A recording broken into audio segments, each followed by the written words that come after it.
Hello guys, আসসালামু আলাইকুম। নতুন একটা ডিভাইস নিয়ে স্যামসাং M40 চলে আসছে। দেখেন, এটা এখন আমি আনবক্স করছি।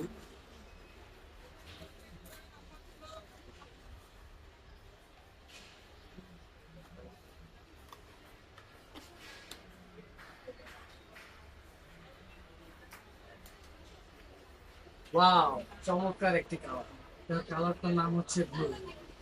এটা ভেরিয়েন্ট দুইটা হয়, একটা হচ্ছে 464 এবং একটা হচ্ছে আপনার 6128। খুব চমৎকার একটি ডিভাইস, দেখতে পারেন। সাথে পাচ্ছেন কি কি একটু দেখে নেন। সাথে আপনি বক্সে চার্জার পাচ্ছেন, 15 ওয়াটের একটি চার্জার। পাশাপাশি একটা কেবলও পাচ্ছেন এবং একটা পিনও পাচ্ছেন। এই পিনটা আপনি সিম ওপেন করতে পারবেন, মানে রিজনেবল প্রাইসের মধ্যেই। প্রাইস রেঞ্জটা আমি আপনার ডিসক্রিপশন বক্সে আমি দেখিয়ে দিব বা জানিয়ে দিব। আপনারা সবাই ভিজিট করতে পারেন। আমাদের শপ নাম্বার হচ্ছে 615 Tokyo square market, Japan garden city. ধন্যবাদ।